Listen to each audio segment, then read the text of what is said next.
bienvenue sur ce nouvel épisode de vlog, c'est Mélina, votre panda. Oui, Chachou, quoi? Qu'est-ce qui se passe? On a à peine commencé, t'es déjà là. Quoi? Qu'est-ce qui va? Qu'est-ce qu'il veut, Chachou? Il veut dire bonjour à la communauté tricot. Voilà, bonjour de Chachou. T'as froid? T'as froid? Elle va sur le canapé. Yep. Voilà.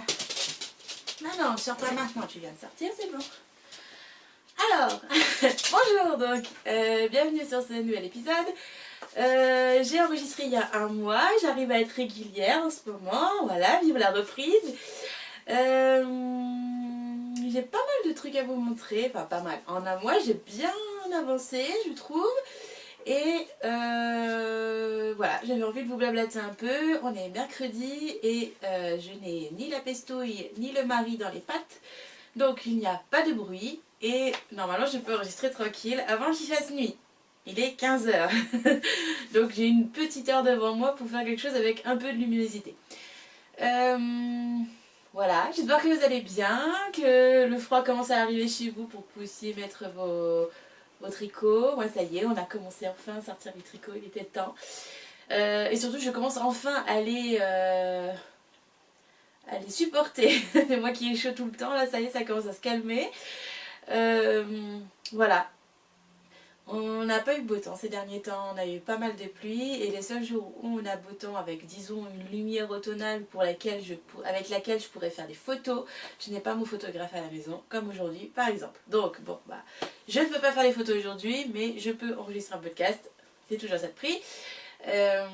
Voilà, je voulais faire les photos pour le gilet en vol qui va sortir dans quelques jours, dans un peu plus d'une semaine. Les testeuses sont sur la fin là pour quelques-unes, c'est un petit peu dur d'arriver au bout mais elles y arrivent.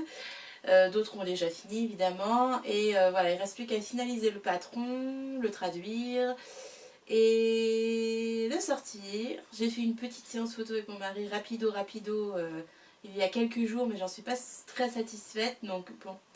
On verra, si j'ai pas d'autre choix ce seront ces photos là, sinon je vais essayer d'avoir et le soleil et le photographe et 5 minutes de calme pour faire les photos que je voulais. J'aurais aimé faire ça dans un décor automnal, donc pas dans mon jardin, ailleurs que dans mon jardin. Mais c'est compliqué en ce moment de trouver le temps. La fin d'année c'est le rush de partout, pour tout et tout le temps. Voilà. Donc niveau tricot, et ben ça a avancé, il y a eu du rush tricot aussi chez moi.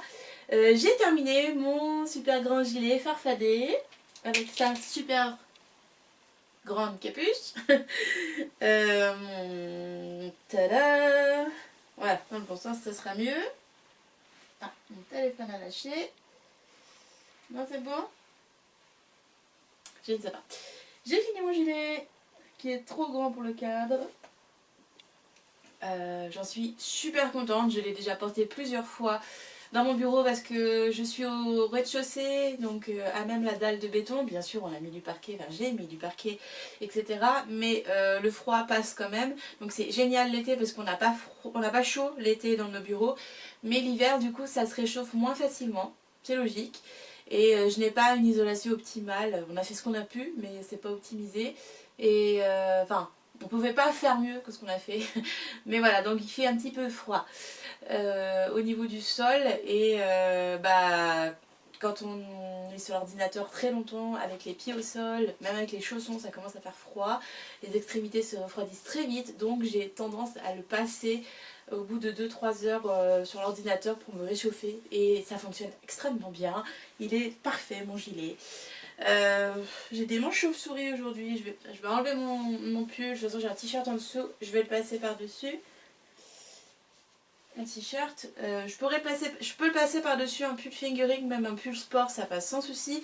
C'est juste que là avec les manches chauves-souris c'est pas très pratique. Donc voilà. Hop. La tête coincée, mais bon voilà, le cadre est vraiment trop petit.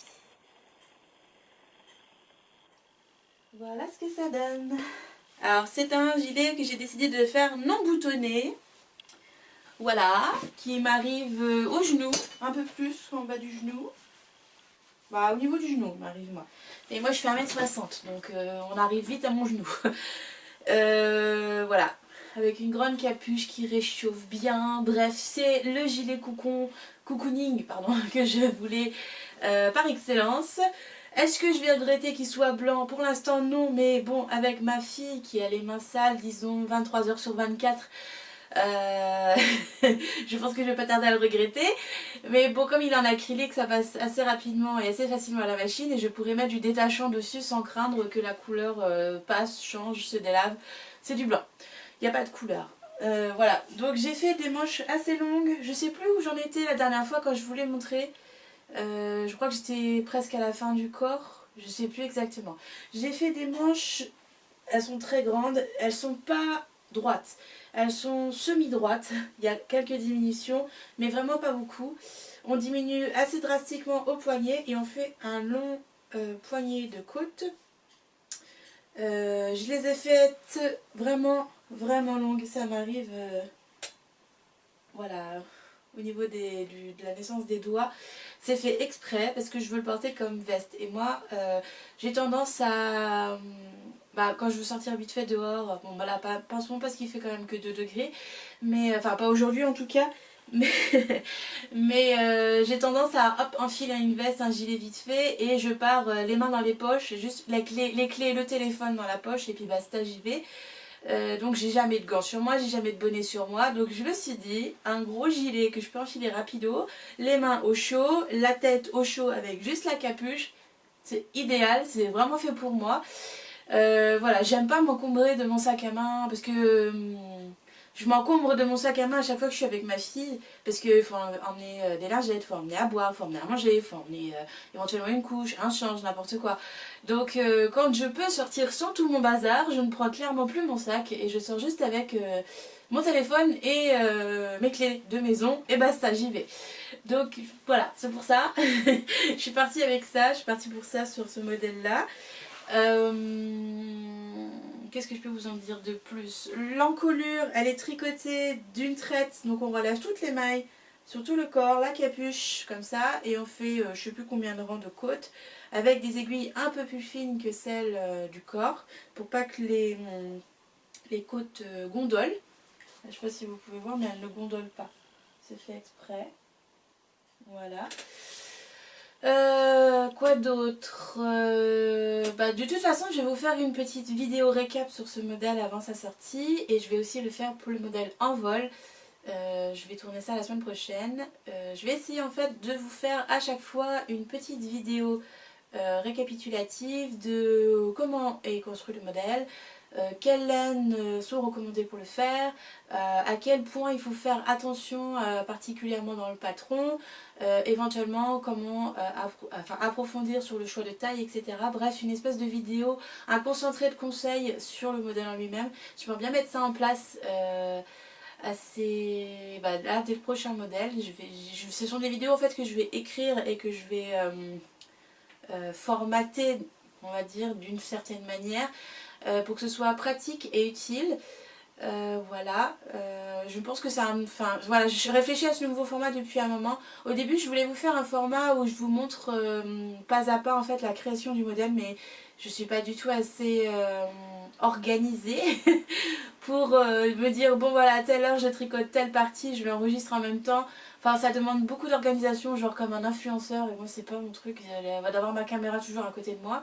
J'ai pas l'équipement pour ça, donc je me suis dit qu'une vidéo pour vous expliquer, vous conseiller, ça peut être pratique, et ça pourrait peut-être éviter des mails au SAV ensuite.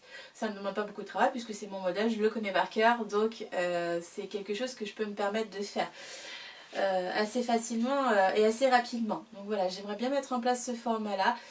Je sais pas comment je vais l'appeler, mais Zoom sur ou quelque chose comme ça. Enfin voilà.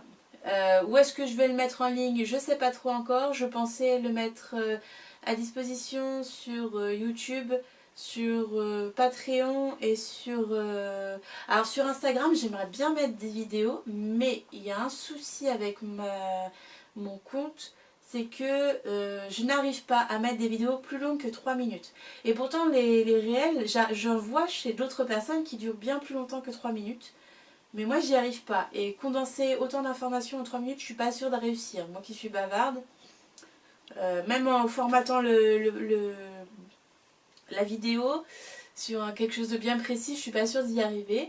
Vous le savez, je suis bien trop bavarde pour ça. Donc je sais pas comment débloquer cette limite de 3 minutes, je comprends pas comment faire. Je fais bien pourtant publier et non pas réel, mais ça se bloque à 3 minutes. Parfois même ça se bloque à 1 minute, donc bon, c'est un peu pénible. Donc voilà, je vais essayer de mettre ça en place. De toute façon, voilà, je vous en ai déjà parlé, mais je me suis mis une année limite pour réussir à sortir la tête de l'eau avec In Upon Last World.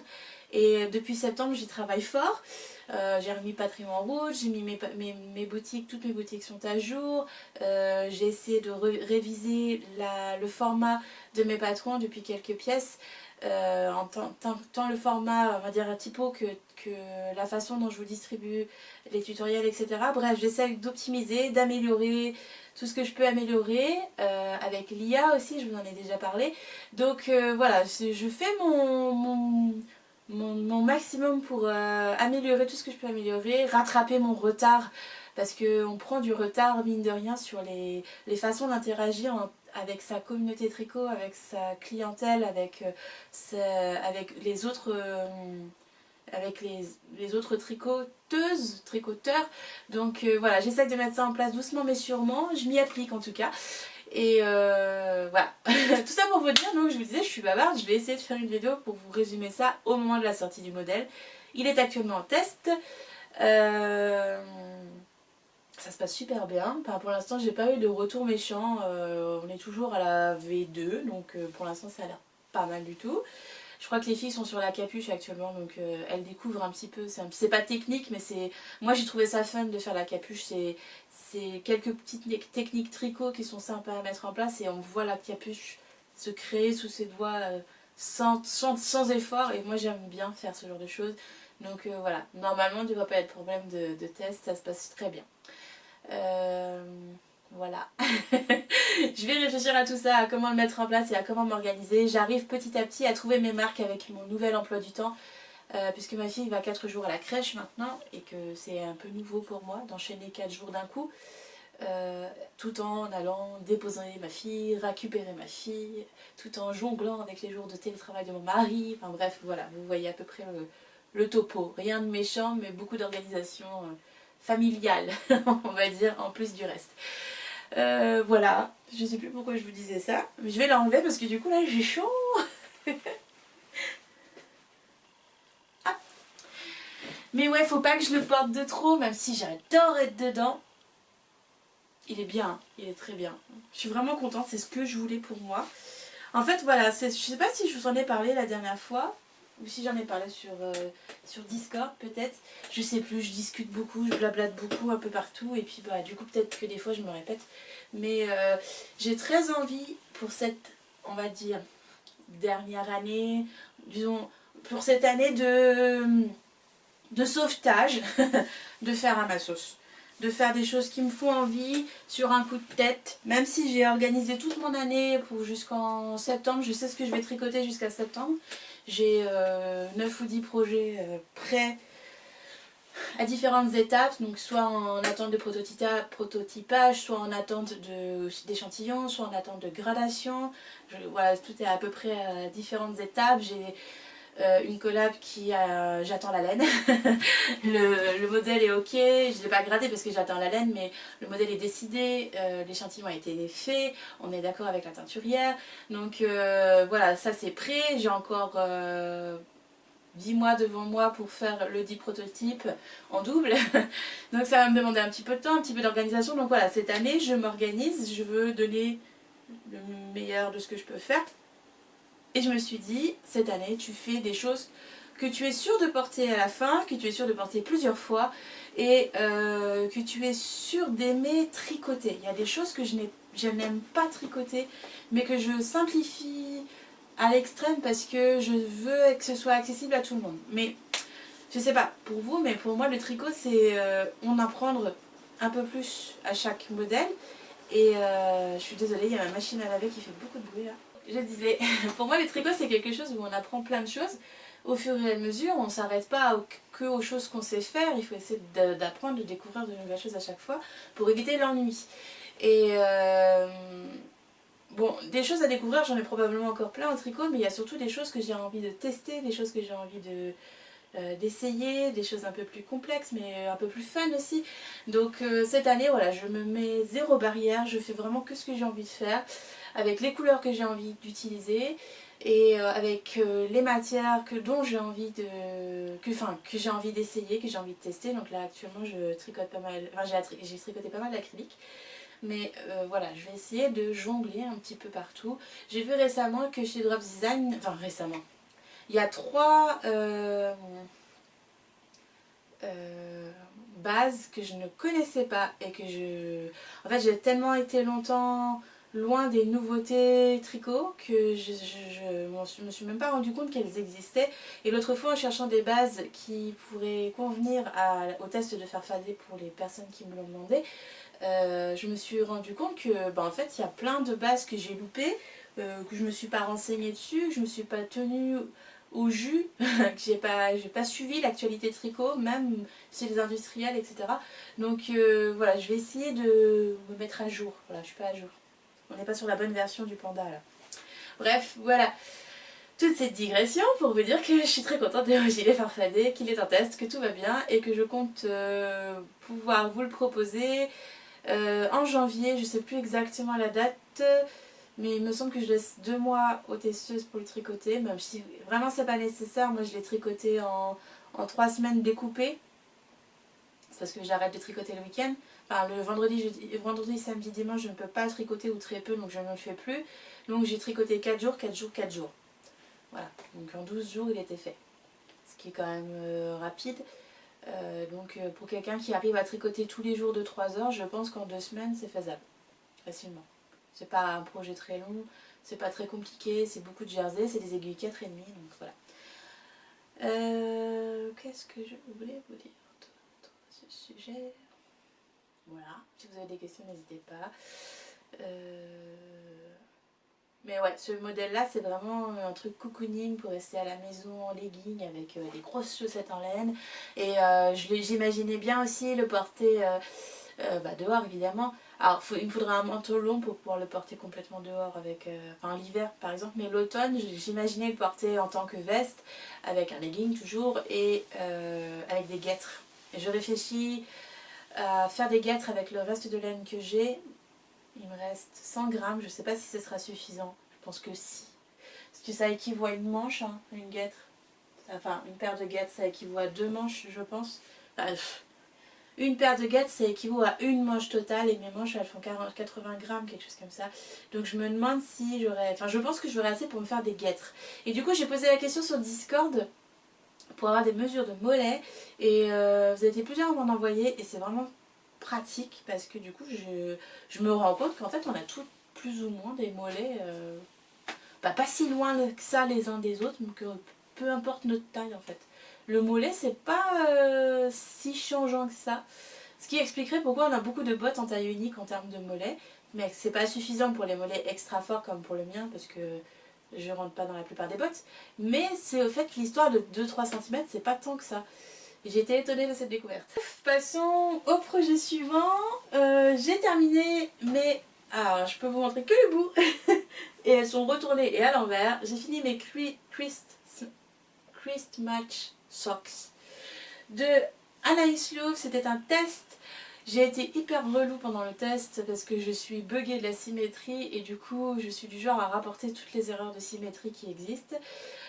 Mais j'ai adoré faire ce test, j'ai découvert une autre façon de faire le talon en rang raccourci que j'ai beaucoup aimé et dont j'aime beaucoup le visuel à la fin. Il n'y a pas de trou et ça je trouve ça très appréciable parce que c'est ce que j'aime le moins dans les talons à rang raccourci en diagonale.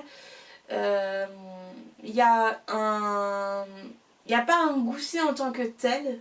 C'est-à-dire qu'on augmente tous les 2 rangs X mailles et puis ça fait un V comme un gousset. Donc il n'y a pas de gousset en tant que tel, mais il y a un travail d'augmentation qui fait que ça crée comme un gousset. Alors j'ai pas essayé dans ma taille, j'ai fait pour ma fille. Elles sont un poil grandes, mais il y a 2 raisons à cela. C'est que j'ai fait une taille qui est un peu grande pour elle parce qu'elle grandit très vite, donc ça servait à rien que je fasse la taille actuelle et que ça n'empêche pas de les porter.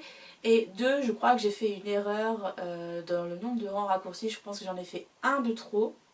Donc deux du coup, de trop. Et c'est ça qui dépasse de son pied. Je pense que c'est de ma faute.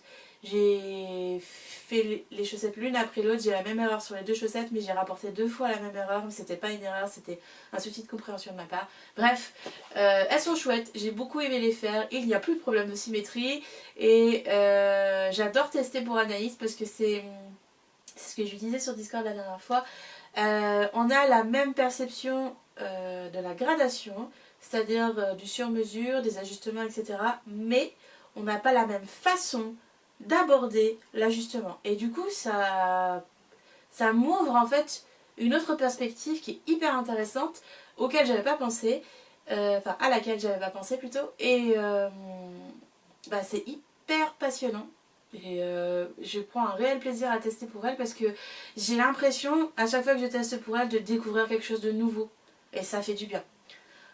C'est la seule pour l'instant pour qui je teste en tricot. J'espère pouvoir trouver, enfin, avoir le temps, mais j'aimerais pouvoir tricoter, tester pour d'autres personnes qui auraient cette fibre de l'ajustement dans leur cœur. Mais pour l'instant, je n'ai pas trouvé. Quand c'est en gradation basique, je ne fais pas parce que rien que pour moi, je sais que ça passera pas au niveau de la poitrine. J'ai besoin d'une option poitrine. Donc ça, je ne le fais pas. Dans le principe, je fais 124 de tours de poitrine, mais quand moi je tricote pour moi, je tricote une taille 6. La taille 6 a une option qui me permet d'avoir un 124 de tours de poitrine. La dernière option, généralement l'option 2. Alors maintenant j'appelle ça des fortes poitrines 2, forte poitrine 1, base, etc. Moi j'ai besoin du fort de poitrine 2, sinon ça passe pas. Sinon ça veut dire qu'il faudrait que je fasse, mettons, un 52-54 commerce. C'est ridicule. Je fais pas un 52-54 commerce, je fais un 50 commerce. Donc ça ne va pas et je flotte de partout sauf au niveau des seins. Donc c'est pour ça que je teste pas chez les personnes qui gradent en base parce que la base ne me convient pas. Donc j'aimerais trouver d'autres personnes qui gradent comme ça.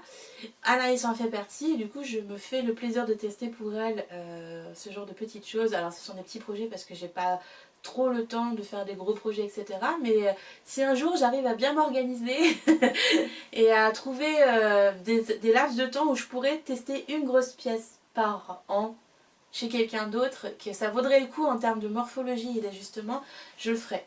En tout cas, chez Anaïs, pour l'instant, je me suis beaucoup amusée. Donc voilà, c'était très chouette comme test, ça a duré, je me suis mise dessus, je sais pas, 5-6 jours max.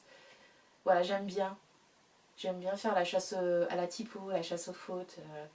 C'est mon petit côté. Je voulais être une maîtresse quand j'étais petite, une institutrice, donc c'est peut-être ce petit côté-là qui ressort de temps en temps. C'est pour toutes les fautes que je vois pas dans mes propres patrons quand je vais au test. Je vois pas les fautes chez moi, mais je les vois chez les autres. Ça a toujours été. Bref, voilà, c'était un très chouette test, j'ai beaucoup aimé. Je vous les montrerai finalement, enfin, en janvier. On n'a pas le go pour l'instant, on doit attendre que les box. Alors c'est les box de chez Vulcaniarm qui doivent arriver déjà. Je sais pas si elles sont déjà arrivées ou pas chez leurs acheteuses. Et qu'elles les ouvrent évidemment, on va pas leur spoiler le modèle. Donc voilà. Mais j'ai beaucoup aimé le faire, c'était très chouette. Et voilà. Rien de plus à en dire pour l'instant. Dernier truc que j'ai terminé. Mon bonnet bon voyage qui est bloqué mais j'ai pas rentré les fils encore. Je vais le faire quand j'aurai fait le deuxième bonnet. C'est un bonnet en la pelote vagabonde. Alors moi j'ai fait la version sushi et ça représente une étoile. Je sais pas si vous allez le voir. Voilà, je vais rezoomer et je vais essayer de vous le montrer. Voilà, ça représente une étoile. En fait, je me suis inspirée de l'étoile des vents. Voilà. Alors, je sais pas si vous voyez, il y a un motif de maille croisée qui vient faire une étoile comme ça. Tac, tac, à chaque fois. À chaque maille glissée. Vous voyez des lignes là. Tac, tac. Et entre chaque ligne, en fait, ça fait un V de maille croisée. Donc là, par exemple, ça fait comme ça. Là, ça fait comme ça, comme ça. Je sais pas si vous allez voir. Parce que comme toujours, mon appareil photo n'aime pas les couleurs rose ou rouge, c'est pas son kiff. Voilà. Bon, en plus, ma laine est un peu légèrement spéculée, mais j'aime les spécules. Et surtout, c'est un hommage à Aurélia, la teinturière derrière cette couleur. Cette couleur s'appelle Mon truc en plume. Et c'est un des derniers écheveaux de la pelote vagabonde que j'ai pu tricoter. Elle arrête la pelote vagabonde, ça y est, c'est fini. Elle ne fait plus de teinture. Elle a décidé d'arrêter après 10 ans de bons et loyaux services. Ça me fait un pincement au cœur parce que c'est l'une de mes teinturières préférées. J'en ai pas beaucoup des teinturières chez qui je vais acheter spontanément. Bon, ce sont des teinturières à speckle. Il n'y a pas de secret, je suis une addict au speckle. Mais ça me fait un peu mal au cœur qu'elle arrête, même si, bon, enfin voilà, elle arrête en toute connaissance de cause, elle va faire de nouvelles choses. Apparemment, elle va aller au Japon, faire son, comment dire, réaliser son rêve, donc voilà, c'est super chouette pour elle. Mais quand même, quelque part, je me dis, zut, c'est une des premières teinturières qui m'a fait confiance pour faire une collaboration. J'ai travaillé avec elle sur un projet qui n'a jamais abouti, mais ça a été un plaisir de travailler avec elle sur ce projet quand on faisait des réunions sur le WhatsApp et tout, en visuel, en visio. Et enfin voilà, j'avais beaucoup aimé son contact. C'est vrai que j'ai perdu un peu le contact avec elle ces dernières années, mais bon, j'ai perdu le contact avec plein de gens avec l'arrivée de ma fille. J'ai perdu le contact avec toute la tricosphère en général, donc j'ai pas su m'en dépatouiller, j'ai pas su être partout en même temps. Enfin, je sais pas comment font les gens qui arrivent à faire, mais moi j'y arrive pas. Enfin, j'ai pas réussi en tout cas. Et voilà, du coup, moi qui revenais tout doucement, je me disais ça y est, je vais pouvoir aller la dévaliser et tout. Et en fait, non. Donc quand elle a annoncé ça, en fait, elle l'a annoncé par newsletter et puis elle l'a annoncé sur son Instagram. Et j'ai reçu la newsletter peut-être 5 minutes avant qu'il se soit affiché sur Instagram. Et dès que j'ai vu la newsletter, la première chose que j'ai faite, c'est d'aller sur son site pour la dévaliser, même si, bon voilà, niveau budget, on est un peu ric-rac. Mais c'est la première chose que j'ai faite. Et je vais allumer la lumière parce que j'ai l'impression que ça baisse plus vite que prévu. Voilà. Et donc la première chose que j'ai faite, c'est d'aller sur son site. Et puis là, 5 minutes, bah, j'étais en train de scroller et d'essayer de mettre dans mon panier, etc. J'avais mis plein de choses dans mon panier. Et en fait, le site, il est tombé en panne parce qu'il y avait trop de monde qui est allé dessus. Pour vous dire à quel point les gens voulaient à tout prix avoir un dernier écheveau d'elle. Voilà, elle faisait un magnifique travail de mini speckle, vraiment. Je pense que c'est la seule qui faisait ça dans la tricosphère francophone. En tout cas, je connais pas d'autres, peut-être qu'il en existe d'autres, mais elle était vraiment la reine du micro speckle, celui qu'on devine, celui qu'on ne voit que quand on regarde de près, et c'est ça que j'aimais dans sa laine. C'était pas du faux uni, c'était vraiment du speckle mais microscopique, et c'est ça que j'aimais. Je sais pas trop quelle technique elle utilisait pour ça, mais c'est... Enfin voilà, c'était vraiment ce qui me plaisait chez elle. J'ai voulu même passer une commande sur mesure, mais il n'y avait plus de stock. Et voilà, quand j'ai réussi à retourner sur le site, j'ai pu avoir mon truc en plume. Donc j'ai réussi à avoir 2 écheveaux.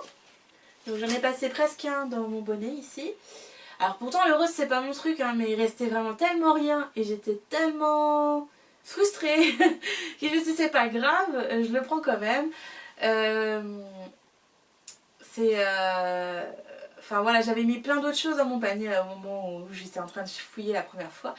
Et bon voilà, j'ai pas réussi à prendre ce que je voulais ni à commander sur mesure puisqu'elle a fermé les commandes, mais je la comprends parfaitement parce que voilà, l'idée c'était pas de la déborder non plus de nos commandes sur mesure, de nos teintures sur mesure.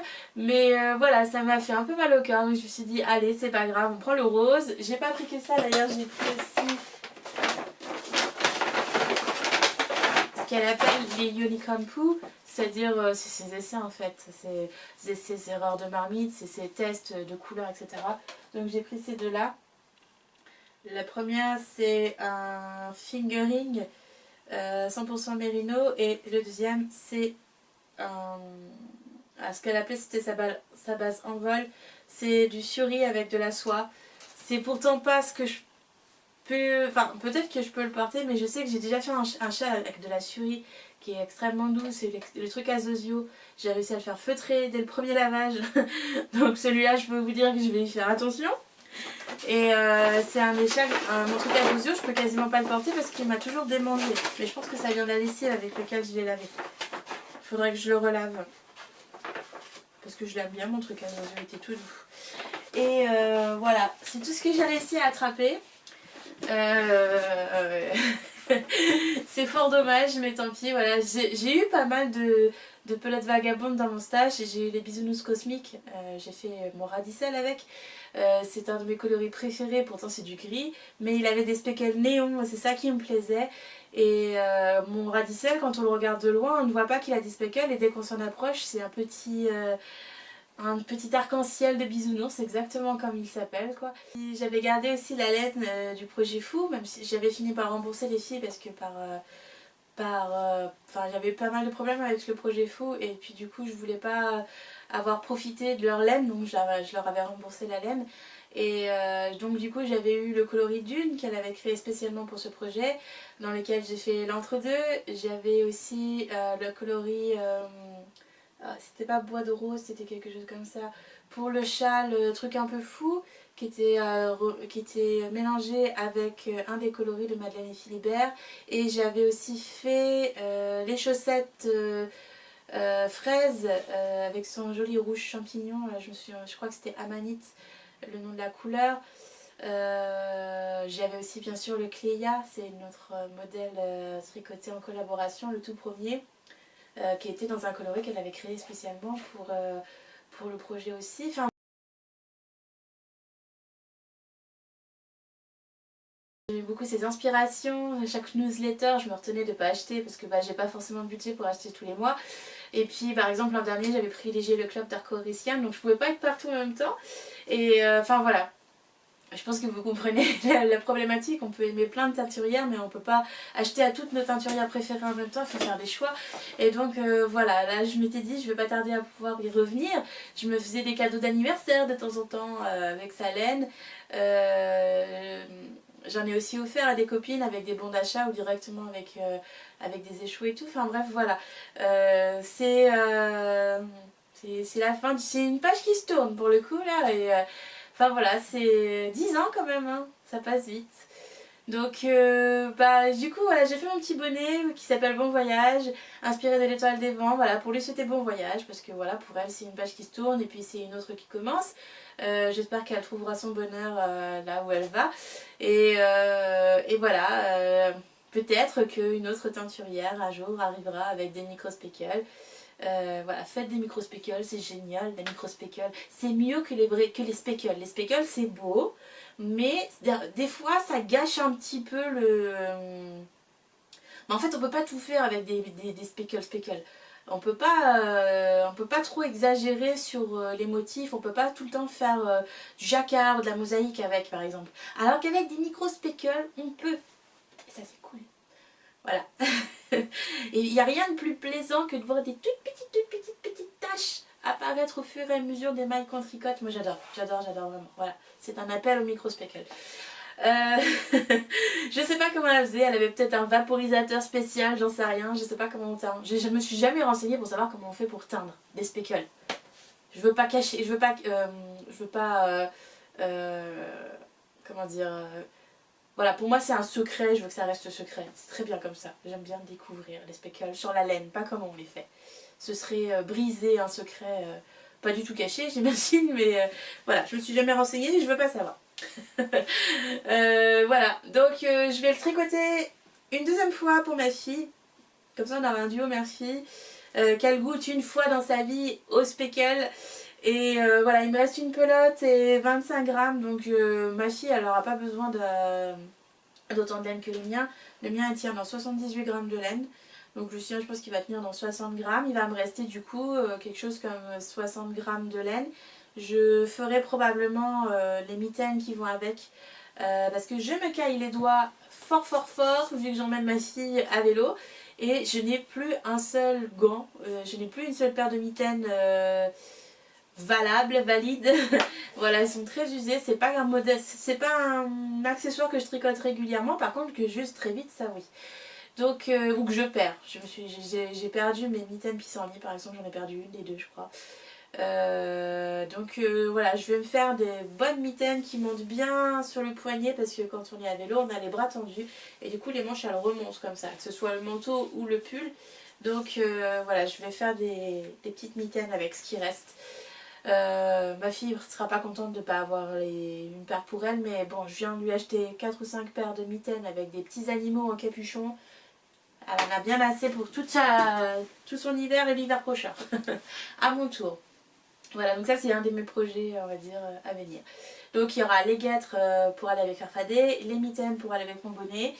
Et je vais vous montrer mon encours du moment.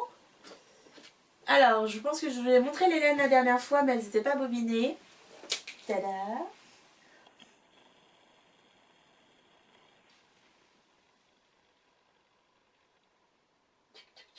Alors, la gris clair, c'est de la Cécile coloris, la chambre de Van G ou Van Gogh, j'imagine. Et la noire, c'est une erreur de marmite, enfin gris foncé, c'est une erreur de marmite de Arco Hériciane. J'en ai deux comme ça, donc c'est ma couleur principale. Oups, je me suis trompée de bouton. J'ai chaud. Moi qui avais froid tout à l'heure. Alors, j'ai commencé à faire mon châle avec. Normalement, j'aurais dû tricoter un pull en rose, en duo Murphy, etc. Mais entre temps, j'ai tricoté mon bonnet qui n'était pas prévu dans mon planning, mais qui était gradé, diagrammé depuis belle lurette. Il attendait juste le bon fil. Donc, je suis retombée sur du rose après avoir tricoté du blanc, après avoir tricoté du rose. Avant Farfadet, j'ai tricoté en vol. Et avant en vol, j'ai tricoté le modèle que je viens tout juste de sortir, enfin tout juste, ça fait plusieurs mois déjà, cet été. J'ai oublié le nom, c'est dingue ça d'oublier les noms de ces modèles alors que je viens juste de le sortir. Je l'ai tricoté en rose pour ma fille et en blanc pour moi. Et voilà, le rose, je commence à saturer. Et juste avant, j'ai sorti le modèle avec les manches papillons en violet. Pour moi, le violet comme ça, c'est presque du rose, donc kiff kiff. Enfin, c'était un rose avec speckle violet jaune, donc ça reste du rose. Donc là, je commence à saturer du rose. Mais le problème, c'est que j'ai que ça en stash. Et puis, c'était ce qui était prévu dans mon planning. Donc bon, je me suis dit, on fait une pause couleur, mes yeux ont besoin de neutre. Donc, je suis partie sur du gris clair et du gris foncé qui sont spéculés tous les deux de orange, orange rouille, orange foncé, parfois un petit peu de bleu, etc. Et je sais pas si vous pouvez voir à la caméra, mais ça fait un motif de chevron. Très difficile à voir de près. C'est pour ça que je m'approche. Ah bah si, même quand je m'approche, vous pouvez le voir. Merci la caméra. Alors parce que moi, à l'œil nu, je le vois pas. Voilà. Je le vois, faut que je le mette très très loin de moi pour voir mes chevrons. Mais vous, vous pouvez les voir. Bref, il y a un effet d'optique dessus fort fort fort. Je pense que ça va être très drôle à prendre en photo. Alors j'ai fait un triangle, j'ai commencé par la pointe et je suis remontée au fur et à mesure pour créer un triangle dans ce sens-là. J'ai rabattu en I-cord, mais je suis pas contente parce que vous pouvez voir que ça roulotte fort fort. C'est normal, vous me direz, c'est du point mosaïque en jersey endroit. Donc pas de point mousse pour retenir le point. Donc je crois que je vais tout simplement défaire mon I-cord, faire une bidouille pour raidir le haut du châle. Parce que là, je veux pas que ça roulotte comme ça parce que le reste ne va pas roulotter. Je vais reprendre ici des mailles, je vais reprendre un triangle et j'ai déjà tout diagrammé, tout calculé, etc. Il est déjà prêt, il n'y a plus qu'à le tricoter. Mais j'avais pas prévu qu'il roulotte autant. Et je suis sûre que ça partira pas au blocage. Et je veux absolument pas qu'il roulotte. Ce serait affreusement dommage. Donc, voilà, reste plus qu'à le... C'est marrant selon la distance, hein, ce qu'on peut deviner. Voilà, voilà. Alors on dirait que j'ai fait des erreurs, mais non, hein, c'est juste que des fois, dans le gris clair, il y avait du foncé. C'était des speckles. Et du coup, bah, ça se confond avec le gris foncé de la couleur principale et du coup on voit plus le motif. Je m'en fiche. Ça fait son charme. Mais voilà, le point mosaïque en général, il faut deux unis ou vraiment très différents. Ou alors, comme dans mon cas, si on veut utiliser des spécales, il faut vraiment que ce soit des spécales complètement différents de la couleur principale. Donc là, c'est pas le cas. Mais c'est pas grave, je m'en fiche.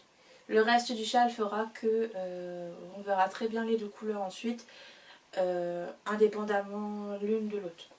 Donc voilà, il faut que je règle ce petit souci de roulotage. Je sais que ça partira pas au lavage. Je comptais dessus parce que par exemple pour le modèle étincelle que j'ai sorti en début d'année, c'est du point mosaïque, mais c'est du point mosaïque semi-mousse, semi-jersey. Et là ça tenait, il n'y avait pas besoin de faire une bidouille. Mais là j'ai besoin de faire une bidouille. Donc je vais défaire mon i-cord, faire ma bidouille et refaire mon i-cord. Voilà, voilà, voilà. C'est pas bien méchant. Mais c'est embêtant. Parce que j'ai perdu 20 minutes, 25 minutes à faire mon i-cord. Bref, voilà. Donc je reprendrai les mailles sur le côté. Ensuite, je repars en tricot en triangle avec d'abord des rangs raccourcis. Ensuite, il y aura un motif en relief, on va dire, avec des mailles glissées. Et ensuite, il y aura un motif de dentelle. Ensuite, il y aura un motif de nopp. Ensuite, il y aura un motif de côte. Bref, il y aura plein de choses. C'est pour ça que je vais l'appeler Hurluberlu. Hurluberlu, oui, je le dis bien, Hurluberlu. J'avais en tête en fait un décor, enfin quelque chose de... Je sais pas si vous connaissez tout ce qui est baroque, etc. où c'est surdécoré, il y a trop de choses, trop de détails, trop de trucs en même temps. Bah voilà, c'est ça que j'avais en tête. Mais ce sera joli, hein. Ouais, j'espère. On verra bien. Voilà pour ça. Pour mon encours, je crois que c'est tout ce que je peux vous dire. En tricot, en coup et en tricot fini. Donc du coup, en tricot à venir, je vais évidemment me pencher sur la gradation de mon duo Merci, parce que c'est tout ce qui manque. J'ai déjà le diagramme est déjà prêt, la laine est prête, l'échantillon a été fait, tout est validé. Il ne me reste plus qu'à grader, mais en fait ce qui m'a freiné c'est la gradation enfant. J'aime pas trop faire des gradations enfant, même si c'est très basique, très facile, très simple. Juste l'idée d'avoir à le faire, ça me fatigue. Mais ma fille veut un pull comme maman, donc je me suis dit que ce modèle en acrylique, ce serait une bonne idée de le faire pour toutes les deux. Je vous ai déjà montré la laine la dernière fois, ce serait de la Promo Ziman rose. À venir donc les mitaines bon voyage, les guêtres pour aller avec farfadet et voilà grossièrement ce qu'il y a de laineux chez moi à venir. Pour la suite je ne vous dis pas parce que tout est déjà listé si vous voulez sur mon Discord. Je vous avais déjà parlé la dernière fois que j'allais terminer ensuite mon gilet en vol. Ouais, je vais le reprendre tout simplement. C'est ce qui viendra après avoir fait tout ce dont je viens de vous parler. Le châle c'est vraiment bonus, c'était pas prévu que je le fasse. Il était dans ma liste, mais il était dans ma liste en mode tu le fais quand on a envie, quand tu auras l'idée, quand tu auras l'idée. L'idée, la bonne idée, la bonne technique, et bon bah je l'ai trouvé. Donc bah voilà. J'ai commencé du coup. Puis j'avais vraiment cette overdose de rose. Donc voilà, après mon duo Merci rose, je ne tricote plus de rose, de toute façon j'en ai plus. Je crois pas, ou pas beaucoup. Je dois en avoir encore un ou deux trucs roses, mais c'est tout. Après, j'ai pas mal d'autres couleurs. On va passer aux autres couleurs après. À venir aussi, je pense que je vais pouvoir libérer un créneau pour une collab, encore une autre, l'an prochain. Alors, je vais voir si j'arrive si en décembre j'arrive à me tenir à mon programme pour le printemps, parce que je vais commencer à préparer le printemps jusqu'à février. Si j'arrive à avoir tout prêt en décembre par rapport à mon planning, j'arriverai à ouvrir un créneau pour une collab pour avril-mai par exemple. Même si je sais pertinemment que je pense qu'en juin-juillet il y aura une collab, ma collab estivale habituelle. Et puis j'en ai une autre en septembre et a priori j'en ai une pour l'hiver prochain. Loin, loin, loin. Bref, normalement je dois censé me préparer jusqu'en septembre 2025, vous savez, je vous avais dit que c'était ma date limite. Mais j'ai commencé à vraiment reprendre que fin octobre, donc je me laisse une petite marge d'erreur. Mais voilà, j'essaye de préparer les choses comme si j'allais pas m'arrêter. Je pense que c'est la bonne attitude à avoir. Voilà, en tricot, qu'est-ce que je peux vous montrer d'autre Je vais fermer mon carnet comme si c'était bon, ok yo-yo, mais voilà. Oui, parce que c'est bon, ok yo. Ah si, je vous ai pas dit. Donc en laine, j'ai donc acheté sur mes tout derniers deniers ma pelote vagabonde et j'ai reçu aussi ce qui a bouffé mon budget laine de 2024. Ceci. Je vais pas l'ouvrir, je vais juste vous montrer l'étiquette, enfin, le sachet, parce que c'est tout ce que j'ai regardé, moi aussi je n'ose pas l'ouvrir. Voilà, je vous montre, c'est un sac bleu et c'est le Mediza Advance de Artemis Yarn et je l'ai chez moi depuis 10 jours, 12 jours, quelque chose comme ça. Ça fait 2 bonnes semaines je pense que je l'ai chez moi. Je l'ai immédiatement caché dans mon placard. Je ne veux pas être tentée de l'ouvrir, mais alors sachez que la tentation est affreusement forte. Voilà, parce que je pense que la dernière fois je vous en ai parlé, qu'elle disait qu'elle avait envoyé les calendriers, mais que le mien il n'arrivait pas, mais qu'elle avait dit qu'il y en a qui étaient arrivés, mais qu'on ne le savait pas. Enfin voilà, soyez, le mien est arrivé. Et du coup, je suis trop contente, trop impatiente. J'ai pris la version 24 mini plus les chevaux du 25, il me semble que c'est quelque chose comme ça, qui est avec son mini lui-même. Dans le lot, normalement, il y a des goodies et il y a un patron pour tricoter les mini. Alors, il est fort peu probable que je tricote le patron, parce que c'est pas mon style de tricoter des patrons tout près. J'aime bien inventer, manifestement. Mais on verra, si ça me plaît, je pourrais très bien le faire. Voilà, donc j'ai pris la base High Twist parce que c'est une base que je ne tricote pas souvent, je n'ai pas souvent en stage, je me suis dit pourquoi pas changer. Et du coup c'est la version la plus chère du calendrier avec je crois l'une des bases la plus chère du calendrier. Je me suis fait plaisir cette année, mais c'est genre un des seuls achats laineux que j'ai fait cette année avec la pelote vagabonde récemment et le Malakoff en début d'année. Voilà, c'est tout, c'est tout. Malakoff et puis ici le petit salon au milieu de Paris là. Que là aussi j'avais bien acheté 2-3 petites choses. Mais enfin voilà, j'ai plus de budget avant l'année prochaine au moins. Mais voilà, j'ai très hâte. Les photos d'inspiration étaient trop belles. Bon, je pense qu'il y aura du rose dedans, vu les photos d'inspiration. Mais il y aura surtout du vert, vu les photos d'inspiration toujours. Donc ça me plaît bien. Donc j'ai hâte. Elle a dit que c'était peut-être un... Alors à la base, elle avait dit qu'elle n'avait pas fait un dégradé de couleur. Mais qu'elle n'avait pas pu s'en empêcher. Donc voilà, on verra, mais j'ai fort hâte. Parce que si vous connaissez pas Artemis Yarn, c'est des couleurs hyper punchy. Je vous ai jamais montré un écheveau de chez elle, puisque j'en ai jamais acheté avant. C'est vraiment le craquage... Enfin voilà, c'est une teinturière chez qui j'ai toujours voulu craquer, mais j'ai jamais craqué parce que elle est un poil plus chère que les autres, mais il y a plus de travail de teinture, je pense, dessus. Et en fait, il y a tellement de jolies choses que je sais pas choisir. Et il faudrait que je voie en vrai en fait pour être sûre de mon choix définitivement. Quand j'achète en ligne, du coup, j'achète beaucoup plus que quand j'achète en vrai. Et voilà. Du coup, le calendrier, c'était l'occasion rêvée de prendre quelque chose chez elle sans avoir à choisir. En fait, c'est trop compliqué de choisir. Donc je me dis, allez, calendrier, comme ça, c'est pas toi qui choisis, c'est elle. Et tous ces calendriers étaient magnifiques de toute façon, donc ça peut que me plaire. Voilà. J'ai vu aussi que chez Arcoiris Yarn, il y a bientôt l'annonce du club de l'an prochain. Je guette. Parce que cette année ça me parlait pas trop, le thème c'était Stranger Things, mais l'année d'avant c'était Game of Thrones, et bon bah j'ai pris tous les clubs, j'en ai pas tricoté un seul. Mais c'est prévu, et c'est prévu l'an prochain, théoriquement. Et voilà, donc j'ai hâte de voir ce que ce sera l'année prochaine. Je sais pas si j'ai pas fait attention à ça, mais est-ce que tous les clubs comme ça, à chaque fois c'est des laines bariolées ou pas? Faudrait que je regarde, j'ai pas vérifié. D'ailleurs, je pense que j'ai pas vu les couleurs de cette année, du club de cette année. Mais bon, comme je vous disais, Instagram c'est le foutoir. Hein. Moi je vois plus rien. J'arrive plus à voir les gens que je suis, c'est dingue. J'arrive à voir parce que je regarde les stories. Donc quand j'appuie sur la story, je vois tiens, il y a tel post, je clique, je vais sur le post. Sans ça, je vois pas les posts en fait. J'arrive plus à les avoir dans mon fil et j'ai pas le réflexe de mettre pour vous dans les onglets Instagram. Du coup ça me gonfle et puis bah, je vais plus sur Instagram.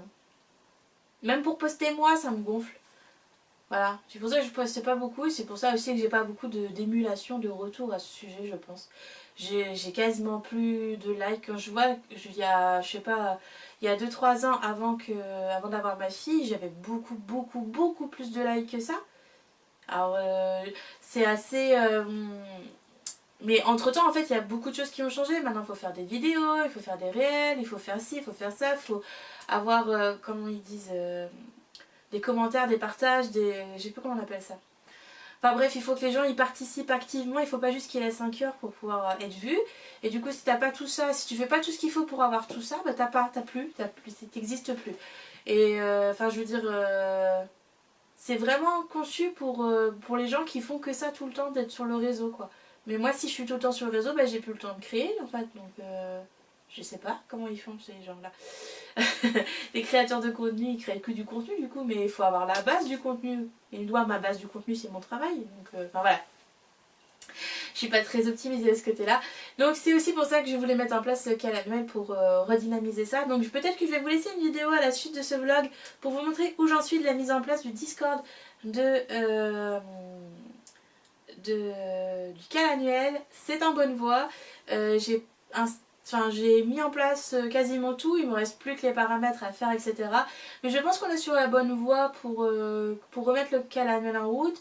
J'ai montré aux filles, les modératrices qui m'aidaient aux précédentes éditions, comment fonctionner. Parce que certaines n'étaient pas très au point sur Discord ou ne sont tout simplement pas sur Discord.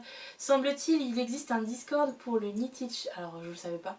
Mais comme je disais à celle qui me l'a dit, sur les réseaux j'ai rien vu, donc j'ai pas vu. J'ai pas vu, pas pris. Hein.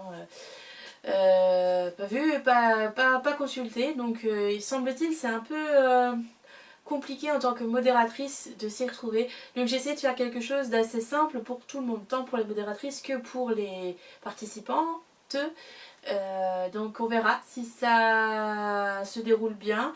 Il n'y a pas de raison. Je pense que si on est rigoureuse et qu'on fait les choses correctement et qu'on explique bien tout le début avec des tutoriels, etc., que j'ai déjà commencé à tourner, ça devrait bien se passer. C'est vraiment... Mon objectif, c'est vraiment de faire un espace communautaire. Donc là, le Discord, il a un mode communauté. Il n'est pas comme mon Discord pour les tests. Le Discord pour les tests, c'est je suis l'admin, c'est moi qui gère tout. Dans l'espace la version communauté que je suis en train de créer, je suis l'admin sup, mais j'ai plein de modératrices qui vont gérer en même temps que moi.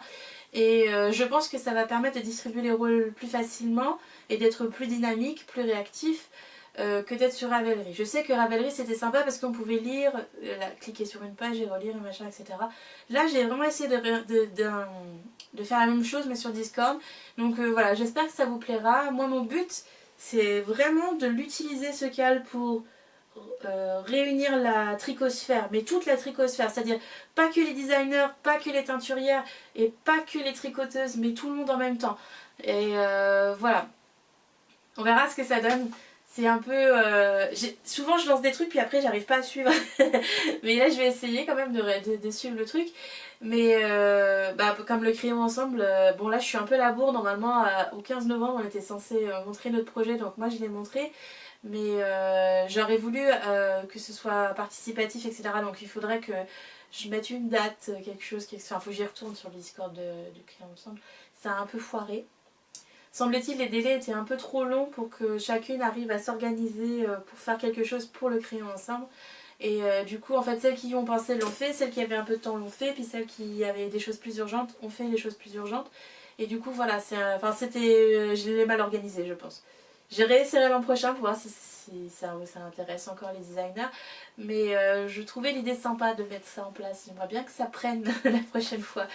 Donc je vais essayer d'organiser ça mieux. Mais c'est vrai que j'organise ça, puis en même temps après je fais mes travaux, puis après je fais ci, puis après je fais ça, puis après j'ai plus le temps. Après je disparais pendant un mois, je reviens. Enfin c'est compliqué de suivre et d'être suivi par les autres. Donc voilà. Avec le cal, j'aimerais que ce soit différent. J'aimerais qu'il y ait un espace dans ce cal où les sponsors pourraient par exemple euh, partager leur nouveau coloris, leur nouveau patron, leur nouvelle collection de marqueurs, de sacs. Voilà, enfin si vous voulez sponsoriser le cal par exemple, j'aimerais qu'il y ait cet espace pour que vous puissiez être vu, vous montrer, que les personnes qui vous aiment bien puissent vous parler de vous. Enfin voilà, j'aimerais que ça, qu'il y ait du partage, qu'il y ait de l'émulation, qu'on puisse être vu, que ce soit pas toujours la même chose qu'on voit. Et, et montrer qu'en fait, la tricosphère francophone, elle a des choses à apporter au tricot. Et ça serait bien qu'on en profite un peu plus. Voilà.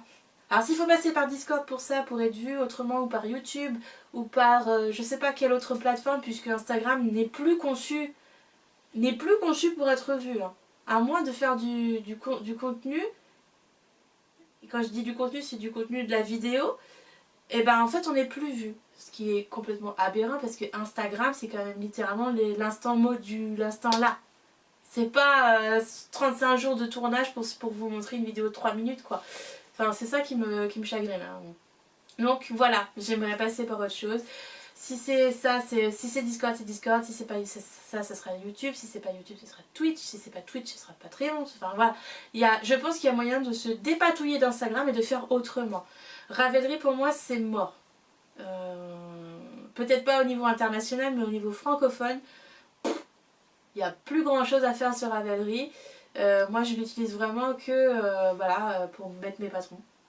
Mettre mes patrons et puis faire le point sur chacun de mes projets pour avoir un bloc-notes, une trace écrite quelque part de ce que j'ai tricoté. Quoi. Mais pour moi, Ravelry, ça a perdu son attrait à un moment donné, il manque quelque chose, ça manque d'évolution. Depuis qu'on est passé sur Discord en fait. On a besoin de spontanéité, je pense, dans l'échange. Donc voilà. Voilà. Donc je vais vous les mettre, je pense, une petite vidéo après pour vous présenter ce que j'ai pu faire jusque là. Je n'ai pas automatisé grand chose. Tout ce qui est tableur Excel, etc. C'est pas moi qui vais m'en occuper, mais je vais voir ça avec la personne qui va s'en occuper. Et enfin voilà, ça devrait fonctionner comme avant. Il y aura le tableur Excel pour voir vos entrées. Le règlement va quelque peu changer pour être assoupli. Par exemple, avant il fallait faire X thèmes pour avoir X points. Bon bah là c'est un thème, un point. Voilà, on s'embête pas. Il y a évidemment des règles, des clauses générales pour accéder au Discord parce qu'on veut que ce soit un espace sain où il n'y a pas de colère, pas de haine, pas de propos discriminatoires, racistes, enfin vous voyez ce que je veux dire. Sur Ravelry ça part vite en cacahuète hein. Donc quand il y a quelque chose qui va pas. Donc voilà, j'aimerais profiter de cette nouvelle plateforme pour faire quelque chose d'autre, de nouveau. Parce que ça demande beaucoup trop de temps d'être sur les réseaux, beaucoup trop de travail et d'être sur les réseaux, j'ai déjà un travail. Je pense que vous avez pu voir avec d'autres personnes de la tricosphère, que ce soit teinturières ou designers, qu'elles ont donné beaucoup de leur temps pour faire vivre leur réseau, mais qu'après, au bout d'un moment, il y a quand même un burn-out de ce réseau parce que t'as beau faire, ça décolle pas, on se voit plus. Bref, voilà. Je crois que c'est beaucoup trop long ce que je suis en train de vous dire. Si vous avez envie de voir un aperçu du canal, je vous laisse avec une petite vidéo. Quand vous ressemblez le serveur Discord, quand vous allez atterrir sur le serveur, vous allez arriver ici probablement dans les clauses générales. Ce sont des clauses que vous allez devoir accepter au moment de votre inscription. Donc elles vous être proposées avant inscription et vous devrez cocher la case pour pouvoir accéder au serveur. Ça me paraît tout à fait logique, c'est obligatoire lorsqu'on utilise Discord en version communauté comme ce sera le cas ici, donc voilà, je n'avais pas trop le choix. Ça permettra de commencer cette aventure sur de bonnes bases. Ici en dessous, vous avez l'espace publicité que je réserve aux sponsors. Donc c'est ici que tous les sponsors pourront poster régulièrement leurs nouveautés, leur sortie de patron, leur sortie de laine, leurs nouveaux coloris, pourquoi pas annoncer un club, pourquoi pas des nouveaux marqueurs, des nouveaux sacs à tricot, enfin bref, toutes les personnes qui sponsoriseront le CAL, j'aimerais leur offrir cet espace pub. Ça me leur permettra de vous exposer ce qu'ils ont à faire en dehors des réseaux sociaux, mais aussi ça vous permettra à vous d'interagir avec eux, pourquoi pas en direct en fait. Voilà, je trouve ça sympa de leur accorder cet espace, quelque chose qu'ils n'avaient pas quand on était sur Ravelry. Ici, il y aura tout un tas de tutoriels qui seront à votre disposition pour vous expliquer comment fonctionne Discord, comment fonctionne le serveur Discord du CAL annuel, comment faire pour poster et valider un projet tricot, et tout tutoriel que je trouverais nécessaire ou utile pour le bon fonctionnement du CAL. Ici, annonce, vous aurez toutes les annonces des Flashnit. Donc là, par exemple, c'est un test que j'ai fait en créant un Flashnit. Vous pouvez voir qu'il y a un encadré. Cet encadré correspond en fait à événements, que vous pouvez voir ici ou en haut à gauche, c'est notre manière à nous en fait de pouvoir vous proposer une organisation un peu plus pratique, puisque les Flashnit, voilà, quand on clique dessus, on peut savoir quand est-ce qu'il commence, quand est-ce qu'il se termine, combien de personnes sont intéressées, combien de personnes vont faire le Flashnit, et vous aurez bien sûr, là c'est pas un entier, mais vous aurez évidemment toutes les informations du Flashnit, comment le valider, etc. Bref, nous allons utiliser cet outil qui est très sympathique, l'outil événement, pour vous lister les Flashnit, pourquoi pas à l'avance. Ça nous permet au moins de s'organiser un petit peu mieux. Et donc ils seront tous annoncés dans tous les cas ici. Ce topic servira à annoncer les Flashnit, mais aussi à annoncer, je ne sais pas, la fermeture des inscriptions par exemple, ou la fermeture du vote pour le tirage au sort des thèmes, ou pour vous relancer si jamais les validations ne sont pas faites à temps, avant le 31 décembre, etc. Ce genre de choses. C'est le topic d'annonce, là où vous aurez toutes les informations importantes concernant le CAL.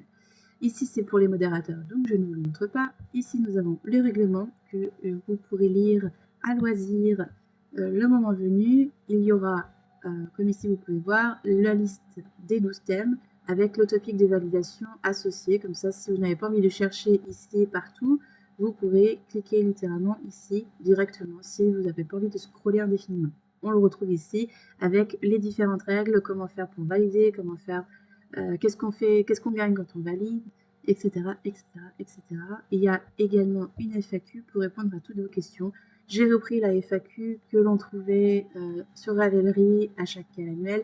Si on se rend compte qu'il y a besoin de répondre à d'autres questions, nous répondrons à ces questions dans la FAQ. Ici, vous aurez la liste des 12 thèmes avec la description précise de ce qu'on attend dans chaque thème. La même chose pour les battles, la même chose pour les défis. Vous avez donc tout cet espace règle du CAL, en fait, c'est votre espace mémo. Vous pouvez le fermer comme ça. Vous pouvez réaccéder aux règles comme vous voulez. C'est un espace où personne ne pourra discuter, où personne ne pourra écrire, donc il n'y aura jamais besoin de scroller quoi que ce soit. Tout est présent au même endroit. Ici, on a donc du coup créé un espace blabla. Ce blabla sera probablement réactualisé tous les mois avec un nouveau topic pour éviter d'avoir des scrolls à l'infini, parce que je sais que c'est quelque chose qui embêtait un petit peu les personnes qui étaient réticentes au fait de mettre le CAL sur Discord. Donc nous essaierons de mettre un topic tout beau tout propre chaque mois, chaque début de mois, pour pouvoir discuter tranquillement sans avoir à scroller 1500 ans. Et nous fermerons les topics, on les laissera visibles, mais on les fermera à l'écriture, donc personne ne pourra plus écrire en début de chaque mois. Il faudra aller sur le nouveau blabla. Donc ça, c'est sur le sujet du CAL en lui-même. Si vous avez besoin d'idées, vous avez des questions, vous avez envie d'avoir l'avis des autres participantes, etc. Je dis participantes parce que la plupart du temps, on n'est que des femmes. Le blabla hors CAL, c'est pour tout ce qui ne contient pas le CAL, et ceci c'est pour si jamais vous avez une question auquel on aurait répondu nulle part ailleurs, et les modératrices vous répondront dès que l'une d'entre nous le verra. Pour le thème, nous validerons sous format forum, comme ici, on a fait des tests avec les filles, et donc cela permet de faire des encarts avec juste la photo, et quand on clique, on a les informations l'explication et on peut discuter avec la personne ici pour indiquer, pour poser des questions, lui dire que son truc est très joli, on peut laisser des emotes, etc. sans polluer l'encart blabla et sans polluer visuellement le forum puisque tout est caché. Il faut cliquer pour voir et on peut suivre, s'abonner pour voir les notifs ou se désabonner pour ne plus avoir les notifs.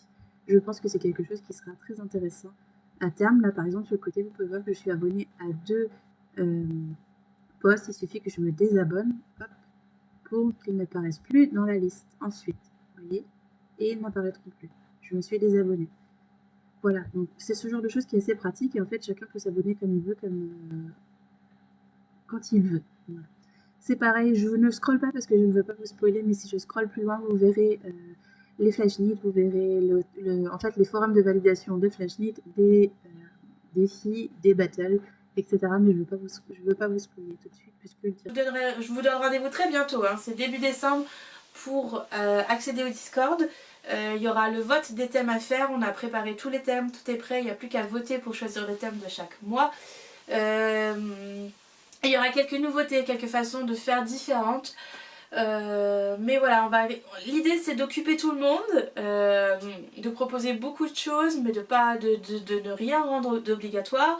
De mettre en avant nos sponsors parce que c'est vrai que les sponsors en fait ils se proposent en début d'année puis après on les revoit qu'à la fin de l'année quand c'est le moment de distribuer le dit sponsor, le dit cadeau.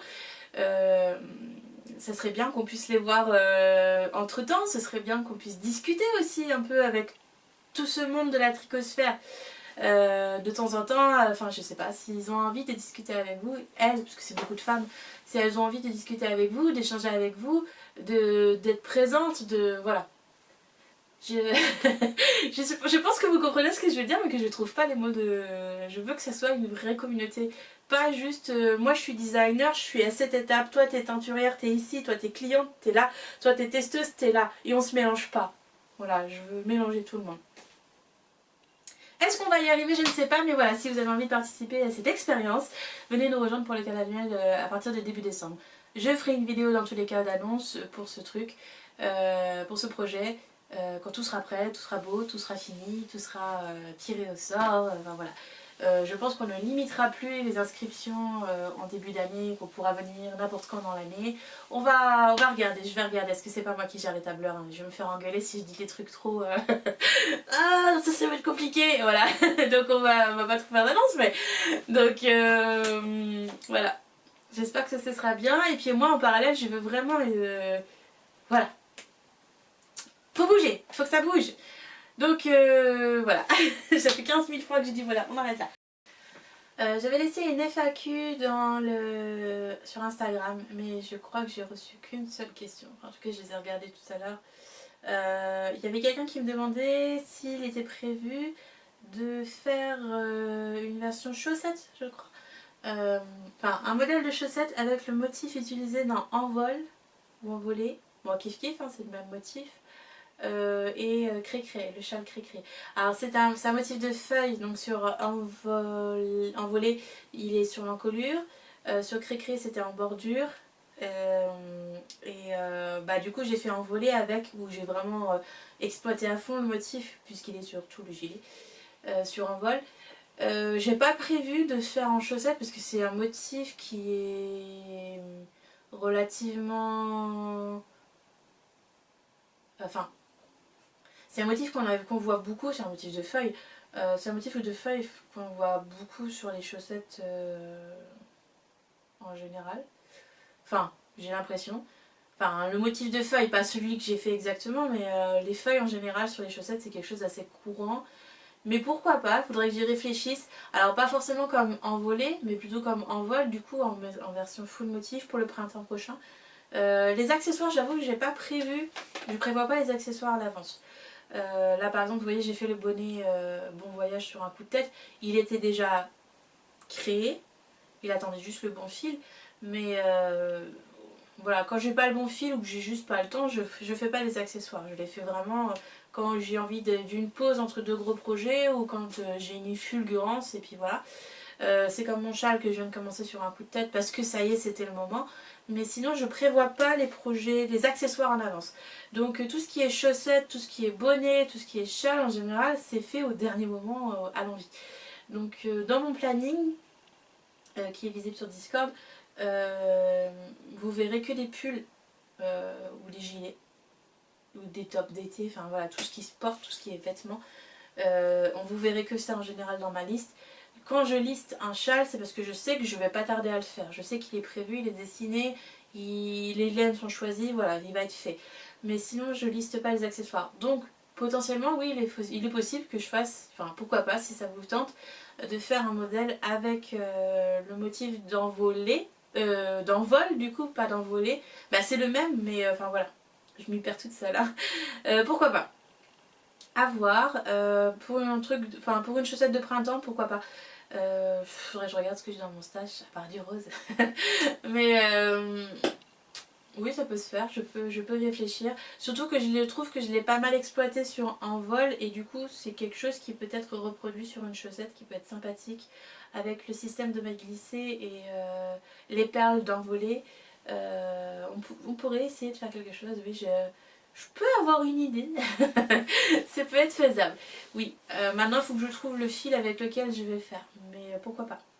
Après vous savez que je suis adepte du talon renforcé dans tous les cas, donc mes chaussettes se ressemblent un peu toutes. À moins que j'ai envie de faire quelque chose de neuf, comme j'avais fait avec le modèle... J'ai oublié son nom. Je me fatigue. Hein. Mes chaussettes de printemps Ostara et Ocera, voilà ça vient. C'était un modèle que j'avais créé...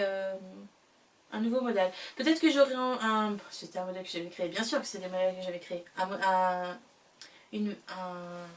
talon que j'avais créé qui n'existe pas ou peu, je sais pas, en tout cas quelque chose qui était nouveau pour moi. Je pourrais essayer quelque chose de nouveau pour ces chaussettes, pourquoi pas, en termes de talons pour éviter la monotonie.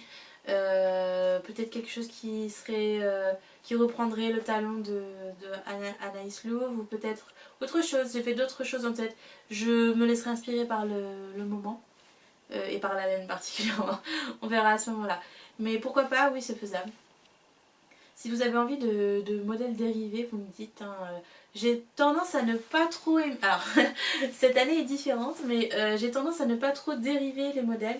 À ne pas faire genre le pull, le gilet, le col, le châle, les chaussettes, machin, tout ça.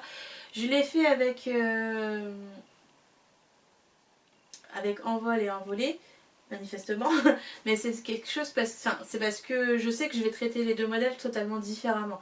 Je l'ai fait avec nuée, le pull, les chaussettes et là le gilet qui est sur mes aiguilles. Mais pareil, ce ne sont pas des modèles qui se ressemblent, ce ne sont pas des modèles avec la même laine. Le point est sensiblement similaire, mais tout est construit différemment, c'est pas la même construction, etc. J'aime bien faire des variations, mais pas des copies conformes, genre le pull, le gilet, le machin, où c'est juste la même chose, mais en pull et en gilet. Donc pourquoi pas, je peux y réfléchir. Après, on m'a demandé par exemple de faire, si ça m'intéressait de faire une version enfant de Farfadez, qui pourrait être très fun. Et ma fille a vu mon gilet, elle veut absolument le même, mais j'ai pas le... Enfin, la seule laine qui correspond, c'est en rose. Donc, je lui dis oui, pas tout de suite. Je lui ferai. Je vais voir, je vais voir. Mais en fait, j'ai un peu la flemme de grader ce modèle en version enfant parce que pour les tailles adultes, j'ai fait une capuche en taille unique. Et là, ça voudrait dire qu'il faut que je réajuste la capuche à chaque tête d'enfant, sachant que c'est assez. Subjectif, ils n'ont pas tous la même taille de tête, quel que soit l'âge. Je vois ma fille, elle a une grosse tête, donc moi par exemple quand elle avait 1 an, c'était les bonnets 2 ans, c'était déjà trop petit, donc c'est assez subjectif et je me vois pas trop dire bon voilà, il faut faire tel ou tel ajustement pour une capuche quoi. Faut que j'y réfléchisse. Mais c'est pareil, en fait, je vois pas trop l'utilité d'un gilet ouvert sur un enfant, puisque moi, ma fille, j'aime bien qu'elle soit couverte et du coup, les boutons se ferment, se zippent, enfin voilà. Donc, je sais pas encore à ce niveau-là.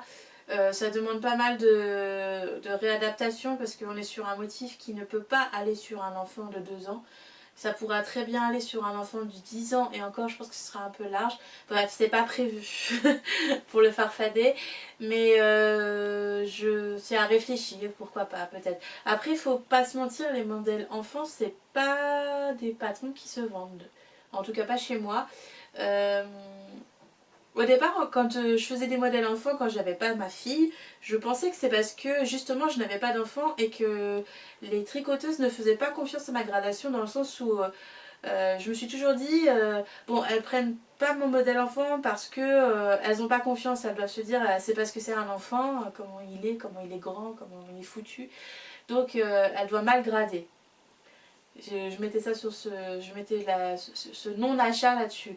Maintenant que j'ai une fille, que je sais grader vraiment très bien les modèles enfants, puisque j'ai ma fille pour faire le modèle, voilà, je sais, j'ai manipulé des vêtements de bébé, donc je sais grader pour un bébé, je sais grader pour un enfant de l'âge de ma fille en tout cas, et je sais grader pour des jeunes filles, je sais grader en XS, donc je sais grader pour des jeunes filles.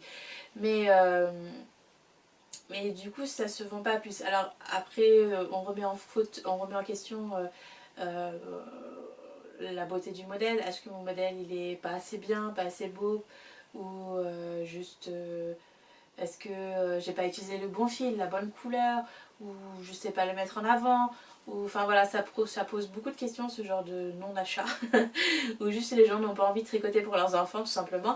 Euh, J'arrive à une période où mes testeuses habituelles, en fait, leurs enfants sont devenus trop grands pour tricoter les tailles enfants. Donc c'est compliqué déjà de trouver des testeuses. Ou alors ils sont trop petits.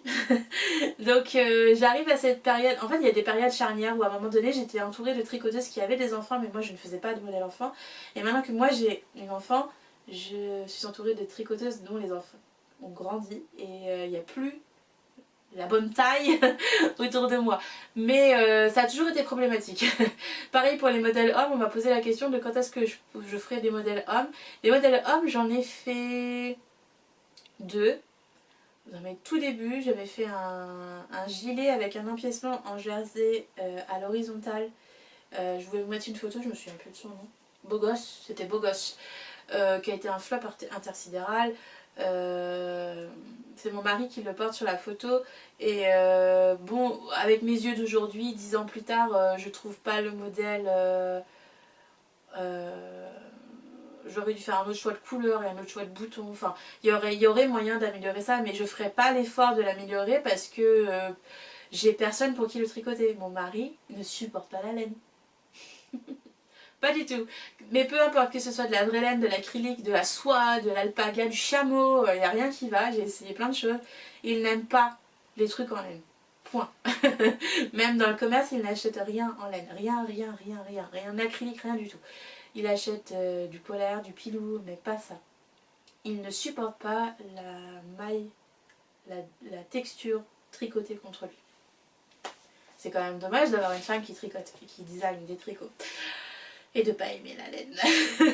Mais bon voilà, puis bah mon père et mon frère ça les intéresse pas plus que ça, donc bon voilà, je ferai pas l'effort. J'ai eu une fille, donc voilà, il n'y a pas d'autres enfants prévus au programme, donc a priori, niveau garçon c'est mort.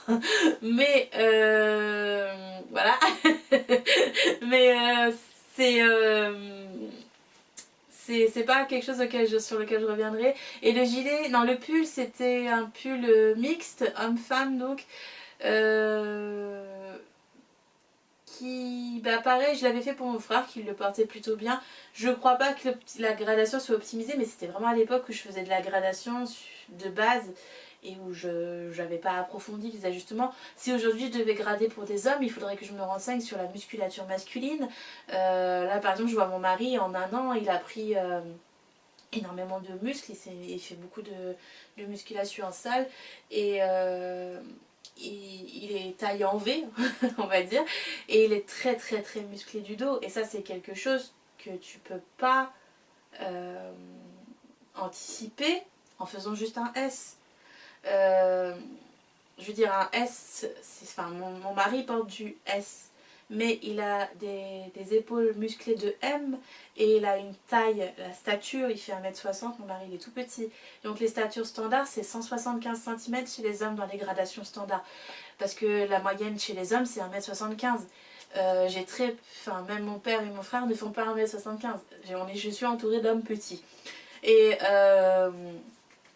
du coup, j'ai ce rapport à la gradation qui est hyper complexifié. Les hommes ont des muscles et sont musclés différemment que les femmes, évidemment. Ils n'ont pas la poitrine, mais ils peuvent avoir des pectoraux très musclés, ils peuvent être taillés en V, et souvent chez les hommes, la taille est plus marquée, et peut être aussi marquée, voire plus marquée que chez les femmes, quand ils sont musclés, c'est-à-dire qu'ils sont développés du haut, mais pas de la taille, ce qui est logique, c'est ce qu'on attend des tablettes de chocolat musclées. Mais quand je vois le changement morphologique que ça a créé chez mon mari, je suis passée de... Mon mari, il a fait une grossesse nerveuse, on va dire grossièrement pour raccourcir les trucs. Mais quand moi j'étais enceinte, bah lui aussi, comme beaucoup d'hommes. Hein. Parce que comme j'étais en diabète gestationnel, tout le sucre il le mangeait à ma place et il le mangeait en double du coup.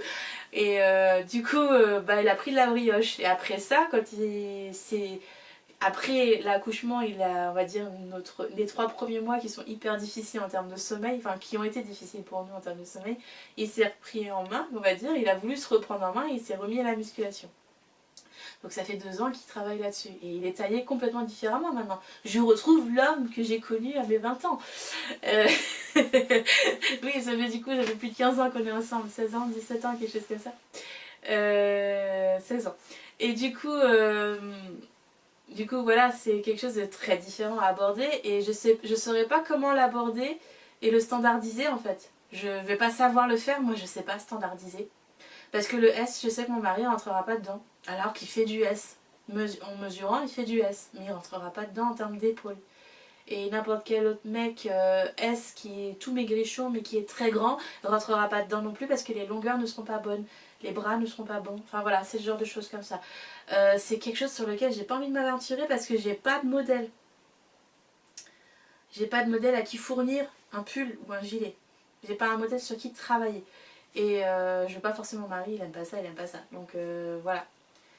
C'est un peu mort chez moi, mais je sais que Crystal LK, elle me semble qu'il fait un modèle pour homme par an. Enfin, en tout cas, j'en ai déjà vu chez elle.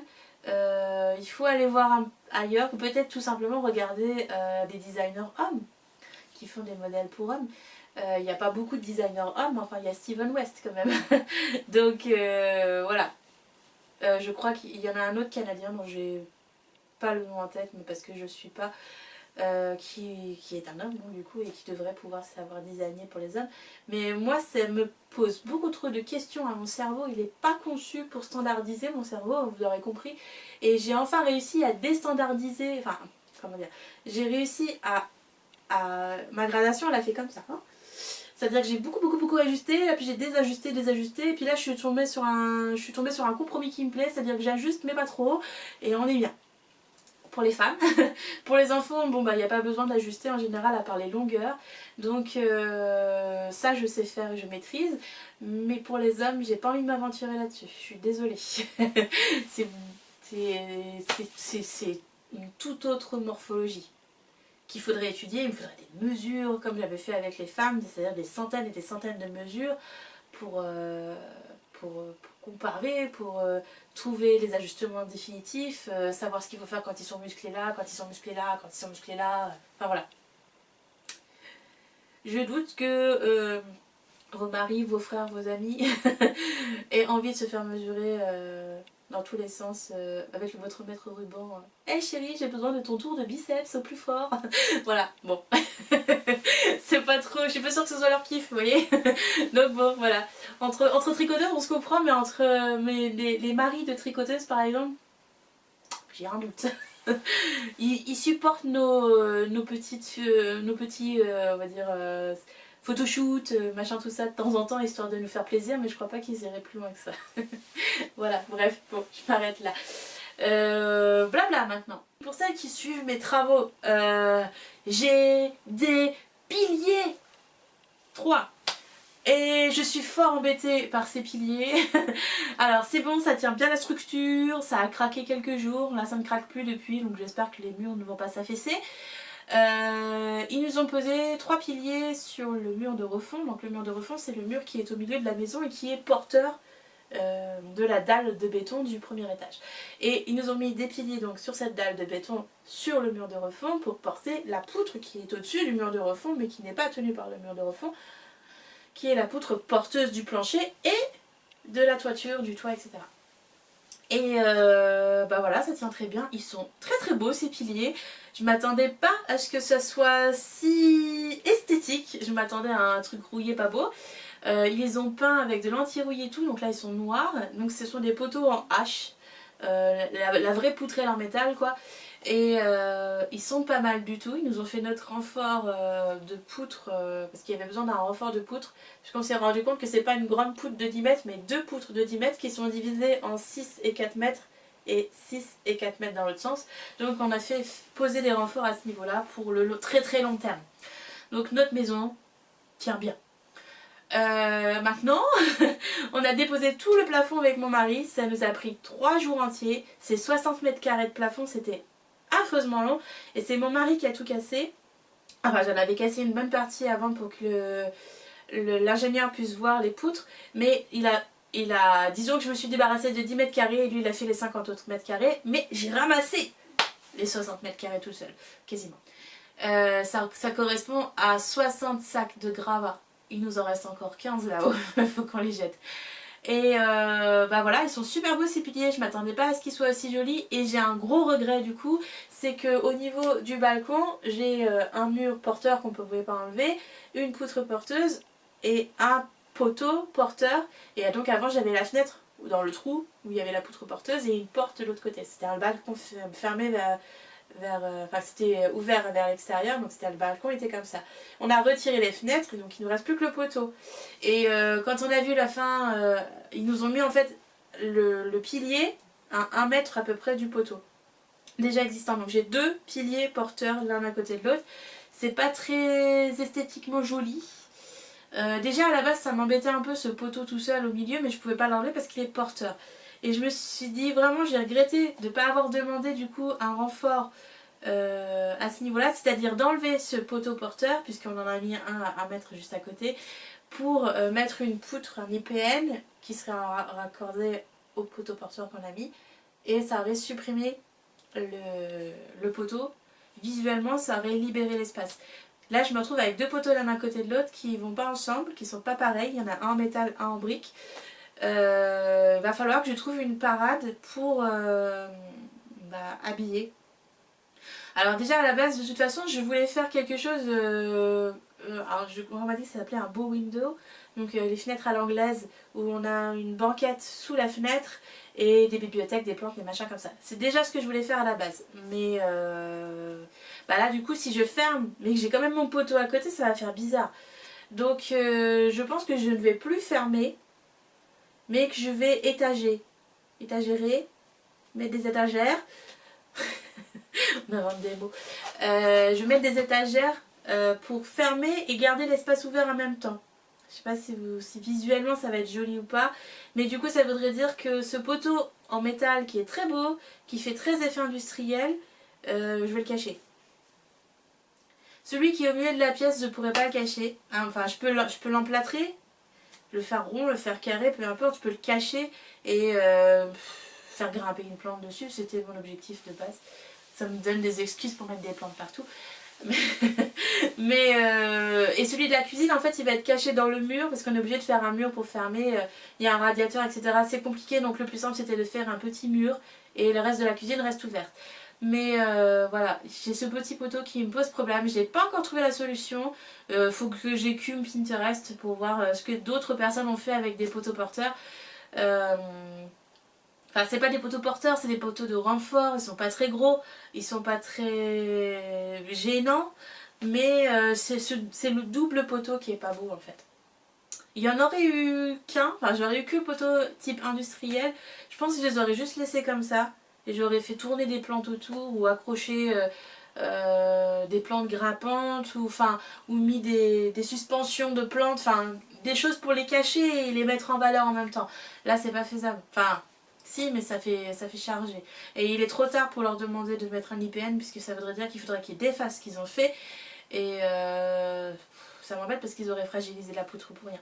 Puis ça nous coûterait un petit peu cher. Ça nous a déjà coûté assez pas mal de sous, c'est-à-dire le budget de la cuisine. Donc je ne peux plus faire la cuisine pour l'instant, d'où le fait que je revienne tricoter. Donc voilà, on n'a plus de budget pour les travaux, plus grand chose en tout cas.